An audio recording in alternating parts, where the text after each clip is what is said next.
예, 이제 업데이트를 좀 시켰습니다. 이 스터디 자료랑 그리고 골로새서 올리버 그린 복음 전도자의 골로새서 설교랑 좀 매칭을 시키기 위해서 한 가지 변화를 주었습니다. 오시는 분들은 아마 이 유인물들을 받으셨을 텐데, 제가 9절부터 12절까지 번호를 적어놨어요. 그 번호가 뭐냐면요, 바울이 간구했던 7가지 기도입니다. 그 7개가 본문 골로새서 1장 9절부터 12절에 잘 나타나 있습니다. 그렇다 보니 여러분들께서 같이 따라 주시길 구하면서 제가 분류해 놨으니까요, 참고하시면서 아니면 필요하시면 여러분들의 펜과 형광펜을 그어가면서 공부하시면 좋을 것 같습니다. 나중에 또 이게 다 만들어지면은 영리 추구하지 않고 스터디 바이블 비슷한 것도 만들 수 있으니까요, 여러분들 잘 간수해 주시고 보관하시면서 성경 공부 임하시면 좋을 것 같습니다. 그렇다면 저희가 오늘은 골로새서 1장 9절부터 13절까지만 함께 보도록 하겠습니다. 골로새서 1장 9절은 다음과 같이 말씀하고 있습니다. 이거는 저희가 유인물을 갖고 있기 때문에 한 목소리로 읽기 편하겠죠? 같이 읽겠습니다. 시작! 이런 까닭으로 우리도 그것을 듣던 날부터 너희를 위해 기도하기를 그치지 아니하며 이것을 구하노니, 즉 너희가 모든 지혜와 영적 깨달음 면에서 그분의 뜻을 아는 것으로 채워지고가 첫 번째 기도입니다. 바울의 첫 번째 기도입니다. 바울이 하나님께 특별히 간구하면서 기도한 목적이 드러납니다. 그는 너희가 모든 지혜와 영적 깨달음 면에서 그분의 뜻을 아는 것으로 100% 채워지길 기도했습니다. 바울은 골로새 사람들이 하나님께서 계시를 통해 하나님의 뜻의 완전한 지식, 하나님의 뜻에 대한 그 완전한 지식을 갖게 되길 원했고요, 그들이 성도들을 위한 하나님의 완벽한 뜻을 아는 완전한 지식으로 충만해지길 원했습니다. 모든 기독교인들은 각자의 삶을 인도하시는 하나님의 완전한 뜻이 무엇인지 알기를 갈망해야만 합니다. 그래서 데살로니가전서 5장 18절에서도 그 하나님의 뜻에 대해서 정확하게 말씀하고 있습니다. 바울은 골로새 사람들이 하나님의 거룩한 뜻을 풍성하게 알길 원했습니다. 그는 그들의 신앙 고백, 그 믿어야 할 것과 그 도덕적인 의무, 신자로서 보여줘야 하는 삶의 방식으로부터 하나님의 뜻을 알길 원했습니다. 우리가 믿어야 하는 것과 그리고 믿음으로 드러내는 것, 그러한 삶의 방식은 진정한 믿음의 유일한 규칙이자 순수한 기독교의 한 순수한 태도죠. 바울은 골로새에 있는 신자들이 부족함 없이, 어떤 기갈이나 아니면 메마름 없이 매 순간마다 하나님의 완전한 뜻을 알기를 바랬습니다. 하나님께서 자신의 거룩한 뜻에 대한 지식을 신자들에게 채우시면요, 신자들은 영적 시야의 영역이 넓어지게 됩니다. 우리가 성경 기록에 마음을 쏟고 그 안에서 묵상의 광맥을 찾고 그 깊은 곳으로 들어가게 된다면 거기서 하나님의 그 깊으신 뜻을 묵상하면서 우리의 영적 지평선도 넓어지게 될 것입니다. 이처럼 하나님께 자신을 드린 그리스도인들이, 하나님의 말씀을 위해 시간을 쏟는 신자들이 성경 기록을 공부하면서 영적 지혜를 모으고 진리의 말씀을 바르게 나눠서 영적인 통찰력을 갖게 됩니다. 또한 그들은 각자의 삶을 조명하시는 성령님의 사역을 경험하게 될 것입니다. 왜요? 우리가 성경을 해석하는 과정에 있어서 성령님께서 그 말씀에 빛을 비추지 아니하시면 저희는 그 성경에 있는 뜻을 정확하게 이해하기 어려울 때가 있습니다. 그래서 우리는 성경을 읽을 때마다 그것을 해석하고 이해하려고 시도할 때마다 성령님께서 지혜를 주셔서 밝히 그 본문을 이해할 수 있기를 또 간구해야 합니다. 성령님의 조명하심을 누리는 것은 실로 귀한 그리스도인만이 누릴 수 있는 특권입니다. 즉 하나님께서 아낌없이 모든 신자들에게 주신 복입니다. 그래서 비평가들과 그리스도인들이 보는 성경을 해석하는 시야가 다릅니다. 비평가들은 그냥 있는 그대로를 뜯어 고칠 수밖에 없습니다. 혹은 그것을 있는 그대로 자기가 알고 있는 기법을 가지고 비판할 것입니다. 그러나 그리스도인들은 그렇게 성경 기록을 보지 않죠. 저희가 하나님께서 왜 그러한 기록을 우리에게 주셨는가, 그리고 그 의도는 무엇인가, 누구에게 적용이 되는가, 그렇다면 그리스도인인 나에게는 그것이 어떤 의미가 있는가? 이것들을 전부 다 탐구하면서 살아갑니다. 이 점에서 우리가 성령님의 조명을 간구하는 것, 그럴 수 있는 것은요, 실로 그리스도인들에게는 큰 축복이 아닐 수 없습니다. 여기서 모든이라는 단어 한번 주목해 봅시다. 모든 지혜와 영적 깨달음이 있죠. 네 번째 줄에 있습니다. 지혜와 영적인 깨달음은 한계가 없습니다. 하나님께 자신을 내어드린 신자들만이 이 지혜와 깨달음을 한없이 누릴 수 있습니다. 우리가 그렇게 누릴 수 있는 것은요, 그 모든 지혜와 영적 깨달음의 출처가 예수 그리스도께 있기 때문입니다. 고린도전서 1장 30절에 다음과 같이 말씀하고 있습니다. 예수님은 하나님에게서 나사 우리에게 지혜와 의와 성별과 구속이 되셨으니 라고 해요. 우리 대부분은 하나님의 은혜, 그리고 지혜, 거룩함, 그리고 모든 영적 깨달음의 풍요의 중심에서 살고 있습니다. 그 영적 출생, 거듭남을 경험한 우리는 그 하나님의 풍성함을 누리면서 살아갈 때 비로소 하나님께서 주시는 그 다른 최고의 것들로 받아들일 수 있게 될 것입니다. 우리는 그것을 이 성경 기록을 통해서 많이 오래도록 한계 없이 누릴 수 있음에 저희가 감사하는 삶을 사셨으면 좋겠습니다. 이것이 첫 번째 바울의 기도고요.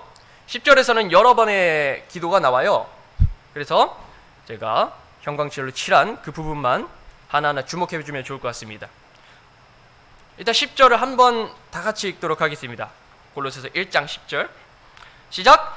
주께 합당하게 걸어 전적으로 그분을 기쁘게 하며 모든 선한 일에 열매를 맺고 하나님을 아는 지식면에서 자라나며 라고 합니다. 그 중에 주께 합당하게 걸어 전적으로 그분을 기쁘게 하며, 이 두 번째 기도에 한번 주목해 보도록 하겠습니다.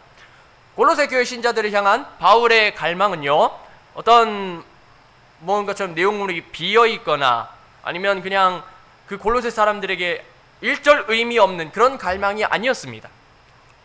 그는 골로새 사람들이 주께 합당하게 걸어가 영적인 복들을 누리길 원했습니다. 주께 합당하게 걷는다는 것은요, 보통 신자들이 알고 있는 것보다 훨씬 더 깊은 곳을 향해 나아갑니다. 대부분의 신자들은 매우 얄팍한 신자의 삶을 살아갑니다. 주님께 합당하게 걷는다는 것은 우리 앞에 항상 계시는 주님을 사랑하고 중요하게 여기면서 경배하는 데 있습니다. 그렇다면 그럼 매우 얄팍한 신자의 삶은 어떤 것일까요? 저희가 한국 교회에서 많이 봐왔던 실태 중에, 이를 구원받기 위해서 아니면은 그리스도인이라면 11조를 꼬박꼬박 내는 것이 의무 아닌가요? 봉사에 참여하는 것이 꼬박꼬박 봉사에 참여하는 것이 그리스도인의 의무 아닌가요? 그것이 하나님 주께 합당하게 걷는 방향이라고 쉽게 착각하는 경우를 많이 볼 수 있습니다. 정보의 홍수, 이 넘쳐 흐르는 그 정보가 있음에도 불구하고 하나님을 아는 지식면에서는, 그리고 하나님을 향해 주께 합당하게 걷는 방향에 있어서는 매우 얄팍한 그런 반응들을, 그런 현상들을 우리가 계속 지켜봐왔지 않습니까? 그러나 그것이 이 성경 기록에서 요구하는 1차적인 중요한 주께 합당하게 걷는 삶의 방향이 아니지요. 주님께 합당하게 걷는다는 것은, 강조드립니다, 우리 앞에 항상 계시는 주님을 사랑하고 중요하게 여기며 경배하는 것입니다. 그래서 우리가 하나님께 경배 드릴 때 영과 진리로 합당하게 경배하는 것입니다. 또한 성령님으로 충만하여 조화를 이루면서 걷는 것입니다. 우리와 함께 걸어가시는 성령님으로 인해 우리는 그분의 순수함과 경건함, 그분의 겸손과 사랑을 삶으로 드러낼 수 있게 됩니다. 거기에 대해서는 저희가 한번 성경책을 찾아보길 원하는데요, 로마서 8장 1절 한번 찾아보도록 하겠습니다. 로마서 8장 1절.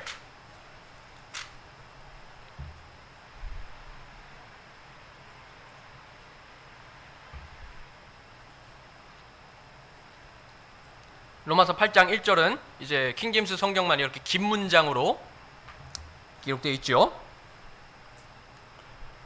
찾으신 줄 알고 함께 읽도록 하겠습니다. 로마서 8장 1절 시작! 그러므로 이제 그리스도 예수님 안에 있는 자들에게는 결코 정죄함이 없나니 그들은 육신을 따라 걷지 아니하고 성령을 따라 걷느니라. 육신을 따라 걷지 아니하고 성령 따라 걷는 삶, 그 삶을 통해서 우리는 예수 그리스도께서 이 땅에서 드러내신, 지금도 드러내시고 계신 그 겸손과 사랑을 삶으로 드러낼 수 있습니다. 그것을 믿고 그 성령님과 함께 합당하게 걷는 삶을 추구하기 원합니다. 바울은 골로새 사람들이 주께 합당하게 걸어 전적으로 그분을, 주 하나님을 기쁘게 하기를 기도했습니다. 주 예수님께 있어 가장 큰 기쁨은요, 우리가 그분을 보는 것입니다. 주 예수 그리스도의 가장 큰 기쁨은 그 생각과 행동, 그 삶의 목적, 그리고 삶의 방향 그 자체에 있어서 주님을 닮아가는 사람들로부터, 그 그리스도인들로부터, 예수 그리스도를 믿는 성도들로부터 그 예수 그리스도 그 자신의 모습을 보는 것에 있습니다. 주님의 자녀에 대한 주 하나님의 소망은 우리가 주님께서 지시하신 방향으로 합당하게 걷는 것입니다. 즉 예수님의 기쁨은 그리스도인이 그 예수 그리스도를 닮아가서 그 안에서 열매를 맺는 데 있는 것입니다.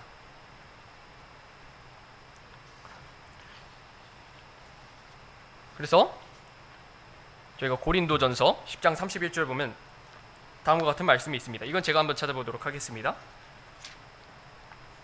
고린도전서 10장 31절. 그러므로 너희가 먹든지 마시든지 무엇을 하든지 모든 일을 하나님의 영광을 위하여 하라. 이 땅에서 그리스도인이 그리스도를 닮아가는 그러한 중요한 방향이 적혀져 있습니다. 이렇게 따라가길 원하는 것입니다. 우리 또한 헛된 영광을 위해 이기적으로 사는 것이 아니라 하나님의 영광을 위해 무엇을 하든지 주님을 닮은 삶을 살아야 합니다.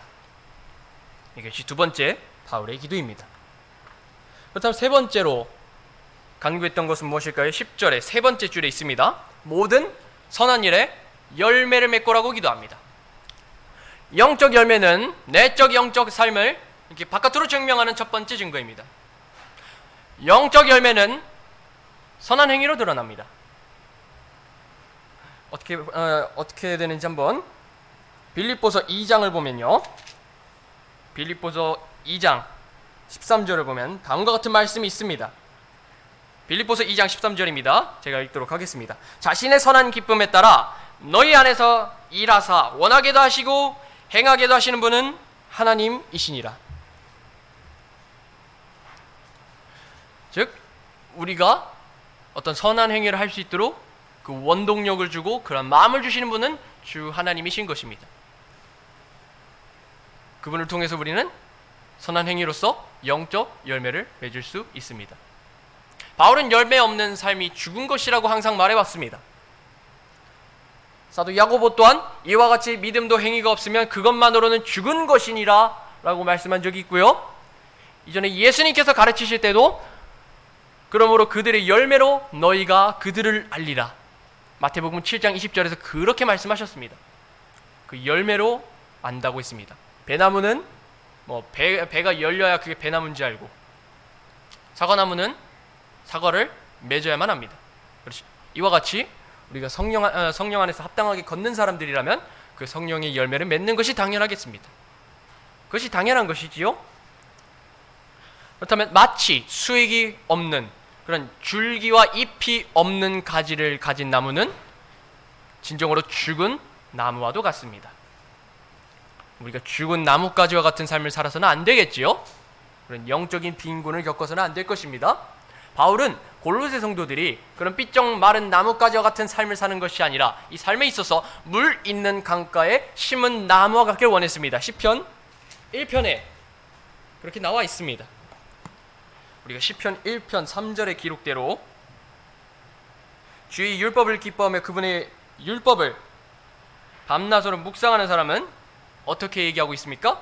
그는 물 있는 강가에 심은 나무 곧 제철의 열매를 맺는 나무 같으며 그의 잎사귀 또한 시들지 아니하리로다.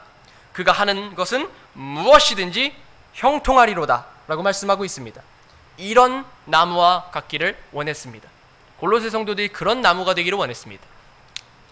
잎으로 덮여진 나무 한 그루는 잘 익은 열매들로 가득 차 있고 낮게 구부러져 있습니다. 물을 잘 머금은 나뭇가지가 거기에는 꽃봉오리로 가득 차서 꽃망울을 이루고 열매를 끝끝내 맺는 것처럼 우리도 가을에 그런 열매들을 보게 될 것이지요. 그런 것처럼 바울은 골로새 사람들이 모든 선한 일에서 관심을 두고 그 선한 일을 행함으로써 성령의 열매를 풍성히 맺길 원했습니다. 그렇다면 우리가 물 있는 강가에 심은 나무와 같이 되길 원한다고 말씀했는데, 그 물은 우리가 그 말씀의 공급을 정확하게 받아야 하는 줄로, 그렇게 돼야 한다고 정확하게 말씀하고 있는 것과 같습니다. 우리가 그 말씀의 풍성함과 그 공급을 통해서 성령님의 열매를 맺기를 추구해야 합니다. 그것이 바로 바울의 세 번째 기도였습니다. 골로새 성도를 향한 네 번째 기도는요, 마지막 줄에 있죠. 하나님을 아는 지식면에서 자라남입니다. 하나님에 대한 참된 지식이 영적 성장을 가져올 유일한 양식입니다. 진실로 알려지지 않은 미신에 등장하는 신들은 항상 의심과 두려움을 불러옵니다. 여러 가지 잡신들이라 해도 이제 미신과 의심과 그런 공포를 가지고 사람들을 압박하잖아요. 그런 신들을 따르는 것은 광신주의나 때로는 신비주의로 이어지게 됩니다. 우리가 하나님에 대해 알면 알수록 하나님의 사랑과 권능과 오래 참음과 은혜와 위엄을 알게 됩니다. 우리가 하나님을 더 깊이 신뢰할수록 우리는 그분께 더 많은 확신을 갖게 될 것이고, 이 확신을 갖고 우리의 삶을 그분의 손에 맡기게 될 것입니다. 우리가 하나님을 알아가면 알아갈수록 그분과 함께하는 우리의 경험은 더욱 깊어질 것입니다. 말씀 안에서 우리의 경험은 얄팍한 신앙생활에 있는 것이 아니라 더 깊은 묵상을 통해서 그 묵상을 통한 경험을 계속 발전시켜 나갈 것입니다. 우리가 힘을 필요로 할 때 우리는 하나님의 팔에 의지할 것입니다. 우리는 삶의 모든 영역에서 그분을 신뢰하게 될 것입니다.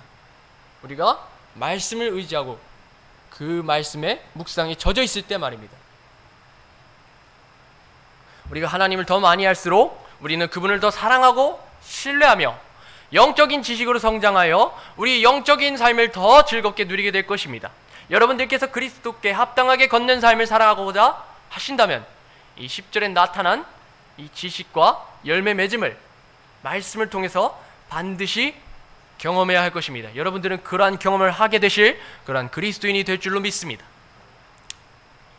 그럼 다섯 번째 기도를 한번 넘어가도록 하겠습니다. 11절입니다. 골로새서 1장 11절 함께 읽도록 하겠습니다. 전문을 다 읽겠어요. 시작! 그분의 영광스러운 권능에 따라 모든 강력으로 강건하게 되어 기쁨으로 모든 인내와 오래 참음에 이르게 되고, 라고 말씀하고 있습니다. 이 구절은 열매를 맺는 그리스도인의 영적인 상태를 묘사합니다. 하나님으로부터 이 열매를 맺는 권능과 힘이 나옵니다. 마제스티판에서는 강력이라고 나와요. 열매를 맺을 수 있는 권능은요, 하나님께서 주시는 것입니다. 바울은 분명히 신자들에게 신적인 권능과 힘을 주는 것에 대해 말합니다. 그러니까 우리 안에 있는 힘을 발휘하는 것이 아니라 하나님께서 주시는 힘을 공급받는 데 있습니다. 즉 하나님께서 그 강력한 힘으로, 강력한 권능으로 우리를 강건하게 하시는 데 있습니다. 11절은 그것이 핵심입니다. 본성에 따른 사람은 타락으로 인해 힘이 연약하지만 하나님의 은혜에 자신을 내어드려 진리의 기초를 두고 영적 깨달음으로 충만할 때 주님께서 주시는 힘으로 그리스도인들은 일어날 수 있게 됩니다. 가지가 포도나무로부터 떨어져 나가면 열매를 맺을 수 없는 것처럼 우리 또한 하나님의 강력한 권능으로부터 그 강력한 힘의 공급이 없다면, 거기서 떨어져 나간다면 영적인 열매를 맺기는 어렵습니다. 아니요, 불가능하죠. 아예 불가능합니다. 열매를 맺고자 원하는 그리스도인은 그 영과 혼과 몸, 우리의 전 인격을 주님께 내어드려야만 합니다. 우리의 지체들은 의로운 도구나 아니면 그리고 하나님께서 사용하시기 합당하게 하나님께 내어드리고 헌신해야 합니다. 우리는 우리의 몸을 살아있는 희생물로서 주께 드려야 합니다. 효력 있는 사역자가 되게 하는 권능은 하나님 곧 전능자께로부터 옵니다. 복음을 전하는 사람들은 다 아시겠지만 우리에게 있는 능력으로 하는 것이 아니라 하나님께서 주시는 그 강력한 권능으로 강건하게 되었을 때 거리에 나가서 복음 전도지를 전하고 말씀을 선포하고 위협도 무릅쓰고 담대함을 가지고 더 강력하게 복음을 선포할 수 있는 것입니다. 우리 힘을 이끌어내는 것이 아니에요. 하나님께서 주시는 힘을 정확하게 공급을 받는 데 있어요.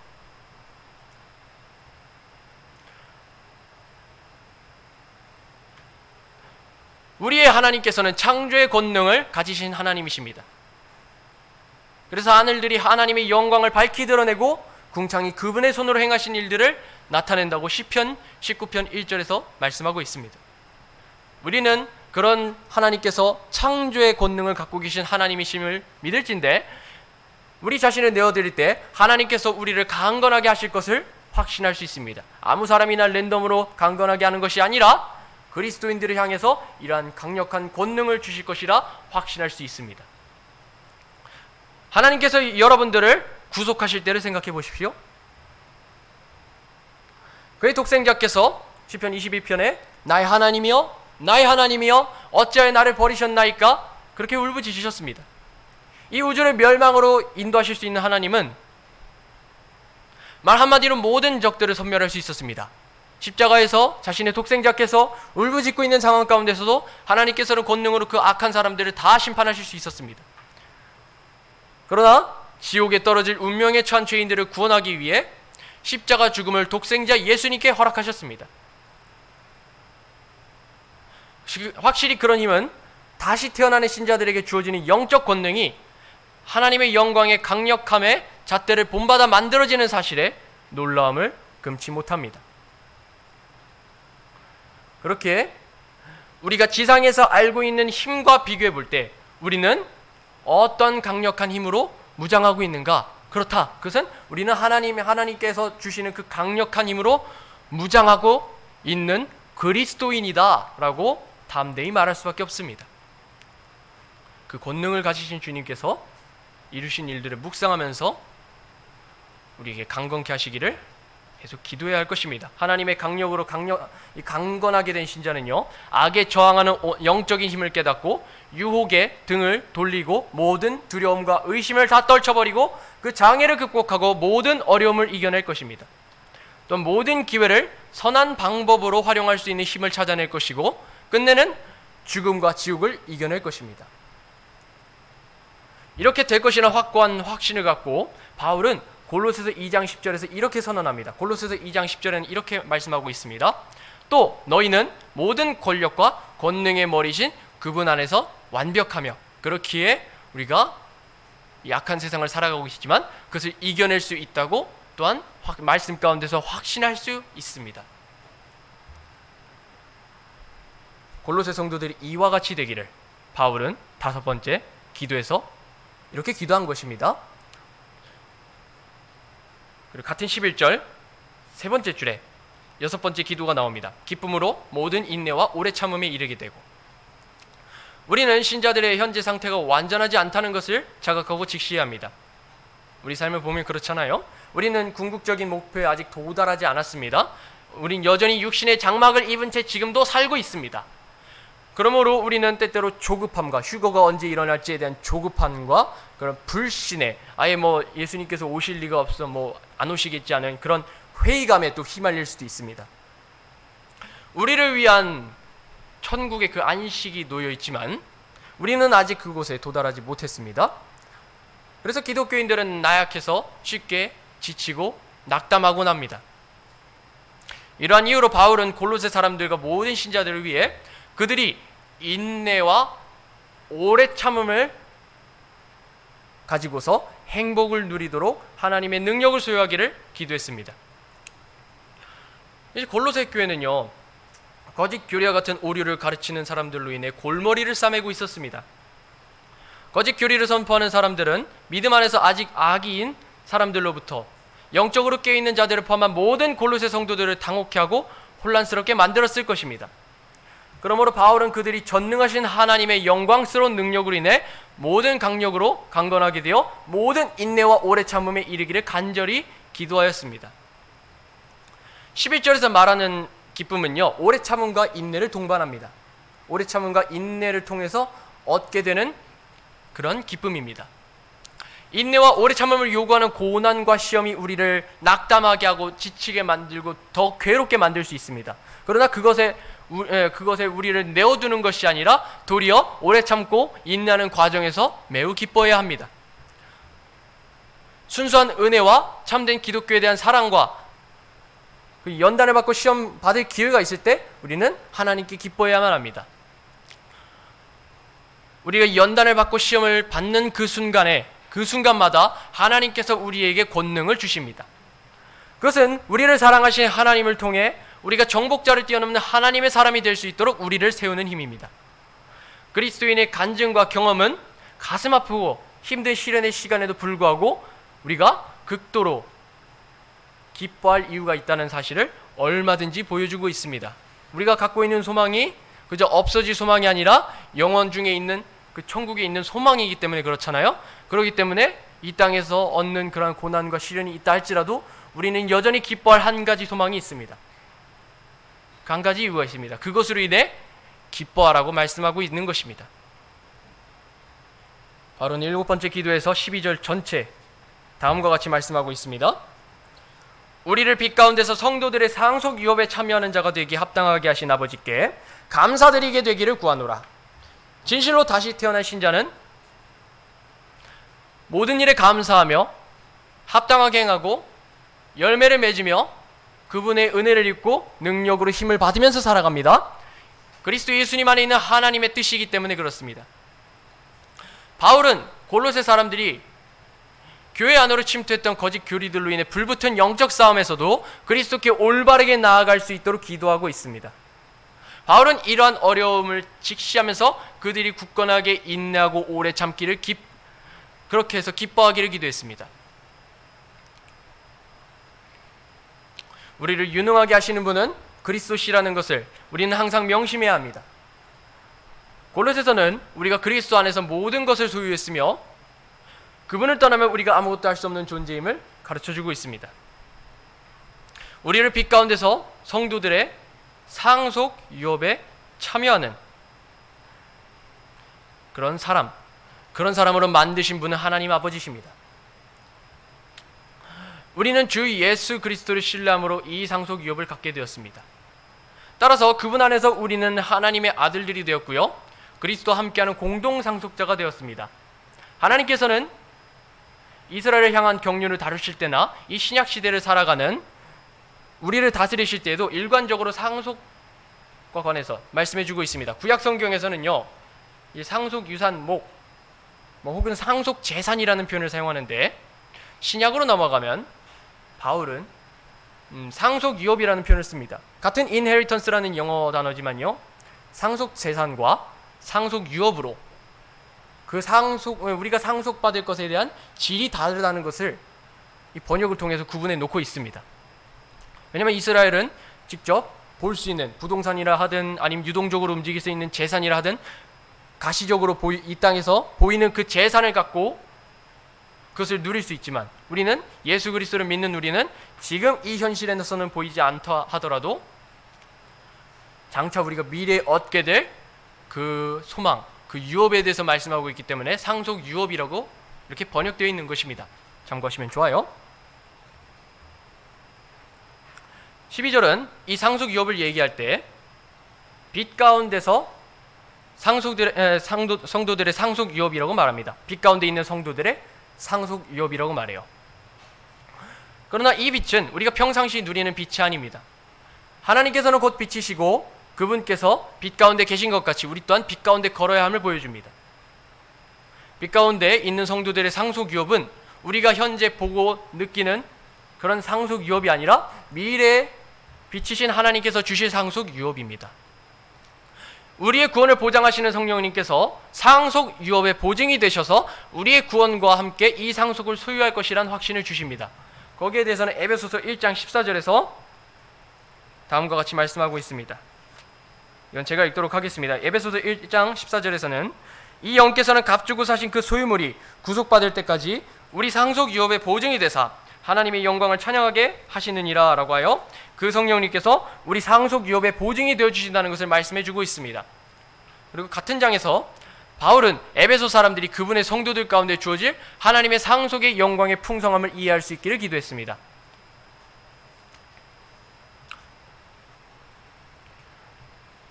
어느 날 눈 깜짝할 사이에요, 우리는 고통에서 벗어나 들려 올려질 것입니다. 우리는 그런 휴거를 믿고 있습니다. 그때 우리는 그 눈물이 웃음으로 변화될 것이며 괴로움은 기쁨으로 변화되는 그 상속유업인 천국을 보고 느끼고 경험하게 될 것입니다. 우리는 슬픔 가운데서 이 넘쳐나는 슬픔 가득한 이 세상을 떠나 주를 찬송하는 그런 왕국으로 옮겨질 것입니다. 육체를 가진 우리 현재의 상태에서는 부분적으로 빛 가운데서 그 천국의 기쁨을 이 땅에서 간접적으로 누릴 수는 있지만, 진정 주님께서 우리들을 부르셔서 아들께서 계신 그 왕국으로 옮기실 때 우리는 우리가 누리게 될 그 특권을 이 천국에서 완전하게 누리게 될 것입니다. 그래서 이 예수님께서 얼른 우리를 데려가시길 소망하는 것 아니겠습니까? 그 소망을 계속해서 유지해 가시길 기도합니다. 그리고 13절입니다. 마지막입니다. 13절은 함께 읽도록 하겠습니다. 골로새서 1장 13절입니다. 시작! 아버지께서 우리를 어둠의 권능에서 구출하사 자신의 사랑하는 아들의 왕국으로 옮기셨으니, 바울은 기도하고 찬양하는 중에도 신학적으로 중요한 한 가지를 선언하고 있습니다.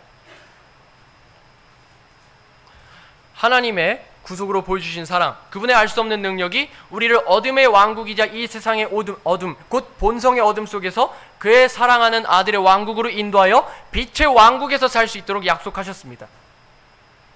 그 빛의 왕국을 약속받을 수 있는 이유는 그 예수님께서 세상의 빛이시기 때문입니다. 그렇게 말씀하셨기 때문이죠. 그분께서는 세상의 빛으로서 우리를 그분의 그 예수 그리스도의 왕국으로 인도하시는데 반해 거듭나지 않은 사람들은 여전히 사탄의 권세 아래 놓여 있습니다. 이 어두운 권세 가운데 사는 불신자들은 말 그대로 불순종과 진노의 자녀들이기에 빛의 왕국으로 들어가지 못합니다.